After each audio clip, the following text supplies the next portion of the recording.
আমার মনে হয় রমজান মাসে প্রতিটা মানুষের ঘরে ঘরেই এই দইটা থাকে, বিশেষ করে সেহরিতে খাওয়ার জন্য। কি বলেন? আসসালামু আলাইকুম, সুমনি বলতেছি সুমনিস ব্লগ পেজ থেকে। আসলে রোজার মধ্যে প্রত্যেক দিন বড় বড় ভিডিও দিতে পারি না, একটু সময় লাগে।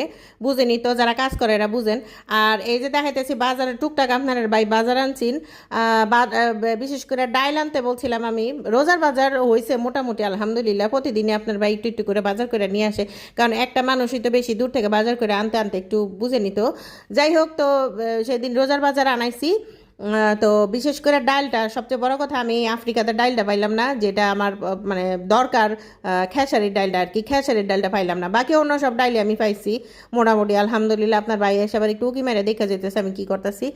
তো যাই হোক, আমি মোটামুটি ডাইল পাইছি, কিন্তু সব ডাইল পাইলেও এই ডাইলটা আমি পাইলাম না, যেটা কিনা আমার ডাইলের বড়া খাওয়ার লেগে খুবই জরুরি আছেন, কিন্তু পাইলাম না। কিছু করে নাই, বাকি ডাইল দিয়ে আমি আলহামদুলিল্লাহ সুন্দর করে আমি ডাইলের বড়া মানে খাওয়ার লেগে গুঁড়া করে ধুয়ে রাখছি। এত ভালো হয়েছে আলহামদুলিল্লাহ। মানে আমি ভাবছিলাম যে হইব না, কিন্তু আসলে দেখি যে হয়েছে। এই প্রথম আমি জীবনে ডাইলের বড়া করার জন্য এরকম গুঁড়া করে ধুয়ে রাখছি। আমি কিন্তু সেদিন রেসিপিটা দিয়েছিলাম আপনাদেরকে।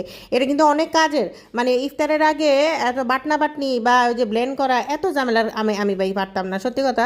আর বিদেশি জীবন এটা তো সম্ভবই না। আর ছোলা, কাঁচা ছোলা আপনার ভাই খায়।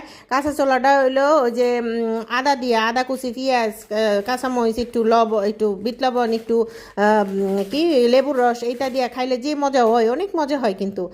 আর এদিক দিয়ে গরু মাংস, মুরগি, মাছ যেটা আছে সব আনছি না, আমি ডিপে ধুয়ে দিছি। এটা দেখানোর কিছু না, এটা দেখাইতে গেলে আমার অনেক করে অরান লাগে। যাই হোক, এটা দয়া ধুয়ে দিছি, ফ্রিজের মধ্যে দয়া দিয়ে করে কাটাকুটি করে ধুয়ে দিছি।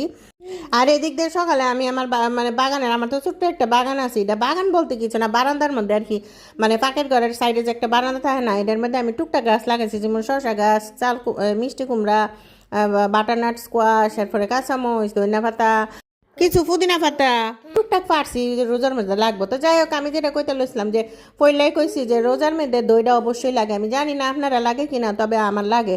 আমার বাসা, আমার বিশেষ করে এটা আমি আমার আম্মার বাসা, মানে আমার আম্মার বাসা, আমি যেখানে ছোটো থেকে বড় হয়েছি, এনে আমরা সবসময় খাই আর কি, প্রতি রোজায়। আর এমনি তো আমার খুব ভালো লাগে। আমি নিজের হাতে যখন পাতি না, আমার যে কি ভালো লাগে, সবসময় আমার খুব মজা লাগে। আর বাসায় খুব মজা করে খাই এটা আর কি। যাই হোক, তো আমি দুধটারে ঘন করে লাইছি। কতটুকু কি পরিমাণে এটা কইতাম না, এক কেজি হইব আর 1 লিটার হইব, তো 1 কেজি না 1 লিটার হইব। এটারে আমি সামান্য চিনি দিয়ে কিন্তু জাল করে ঘন করে নিছি। আর বাটিটার মধ্যে আগে থেকে যে আগের একটু দই আসছিল, সেটা দিয়ে ভালো করে মিশাই নিছি, যেটা দেখছেন মিশানিটা। এরপরে তার বাকি কাম আনালে চিনি দিয়ে লইতে হইব, নাইলে কিন্তু পানি ছেড়ে দিব। আর দুধটা যেমন একটু হালকা গরম থাকে, তখন আর কি এই দইটি, আগের দইটি মিশাইবেন হালকা গরম করে, শোয়া গরম আর কি। এরপরে সুন্দর করে চামচ দেখবেন হালকা করে একটা নাড়া দিবেন, নাড়া দিয়া এরপরে সুন্দর করে উপরে একটা প্লাস্টিক পেপার দিয়ে ডাইকা রাতে লেগে ধুয়ে দিবেন, বা 6 ঘন্টা লেগে ধুয়ে দিবেন। আপনারা এমনি পাতেন নি কইবেন। ভিডিওটা কেমন লাগছে অবশ্যই জানাবেন। করলাম।